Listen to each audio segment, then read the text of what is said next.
भाइयों और बहनों, भारत के सभी पायनियर्स को मेरा नमस्कार। आज मैं आपको एक ऐसे इवेंट की कहानी सुनाने आया हूं जो सिर्फ एक मार्केट नहीं था, बल्कि एक जीता जागता उदाहरण था कि जब कम्युनिटी जागती है तो इकोनॉमी खुद बनती है। तो बात है 2 अप्रैल की। जगह थी थाईलैंड। वहां इंडस्ट्री अलायंस थाईलैंड ने एक मार्केट प्लेस ऑर्गेनाइज किया। लेकिन सच कहूं, वो सिर्फ एक इवेंट नहीं था, वो एक एंटरप्रेन्योर बैटलफील्ड था। एक ऐसा मैदान जहां हर कोई अपने सपनों को हकीकत में बदलने के लिए उतरा था। तो चलिए जरा और करीब से देखते हैं कि आखिर थाईलैंड में ऐसा क्या हुआ जिसने एक जीती जागती अर्थव्यवस्था की चिंगारी जला दी। तो वहां हुआ क्या? वहां हजारों लोग आए, लेकिन सिर्फ देखने के लिए नहीं, करने के लिए। हर स्टॉल पर एक सपना था, हर व्यक्ति के पास एक विजन था, और मजे की बात यह है कि हर बातचीत एक नए मौके में बदल रही थी। वहां कैश भी चल रहा था, डिजिटल भी चल रहा था, और सबसे खास बात, पाई नेटवर्क के जरिए भी असली लेन देन हो रहा था। इस बात को समझिए जरा, ये कोई थ्योरी नहीं थी, ये कोई यूट्यूब का कॉन्सेप्ट नहीं था, ये ग्राउंड रियलिटी थी जिसे लोगों ने अपनी आंखों से देखा, महसूस किया और उसका हिस्सा बने। अब मैं आपसे एक सीधा सवाल पूछना चाहता हूं।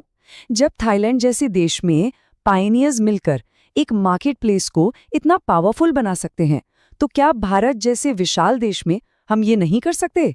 सोचिए जरा। आइए अब भारत की इसी अनटैप्ड पोटेंशियल को समझते हैं और उस एक चीज को ढूंढते हैं, वो मिसिंग पीस जिसकी वजह से हम शायद थोड़ा पीछे हैं। देखिए, हमारे पास है क्या? 100 करोड़ से ज्यादा की आबादी, लाखों छोटे छोटे व्यापारी और करोड़ों टैलेंटेड नौजवान। मतलब हमारे पास कमी किसी चीज की नहीं है। लेकिन एक चीज की कमी है, और वो है यूनिटी और एक्शन।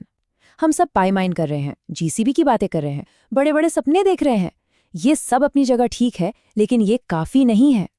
क्योंकि एक बात हमेशा याद रखनी चाहिए, सपने तब तक कुछ नहीं होते जब तक उन्हें जमीन पर उतारा न जाए। सोचने और असल में करने में बहुत बड़ा फर्क होता है। तो अब बात करते हैं असली पावर की, कम्युनिटी की पावर की, और ये समझने की कोशिश करते हैं कि असली वैल्यू इंतजार करने से नहीं, बल्कि उसे खुद बनाने से बनती है। आज अपना माइंडसेट बदलने की जरूरत है। हम हमेशा पूछते हैं, भाई पाई की वैल्यू कब आएगी? लेकिन असली सवाल ये होना चाहिए, हम पाई को वैल्यू कब देंगे? देखिए, वैल्यू कोई बाहरी एक्सचेंज तय नहीं करता, वैल्यू कम्युनिटी बनाती है।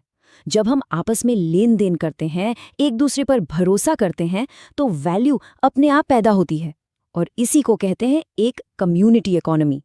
बस एक पल के लिए सोचकर देखिए, अगर आपके शहर का सब्जी वाला पाए लेने लगे, दूध वाला पाए लेने लगे, होटल वाला पाए एक्सेप्ट करने लगे और फ्रीलांसर पाई में काम करने लगे, तो क्या होगा?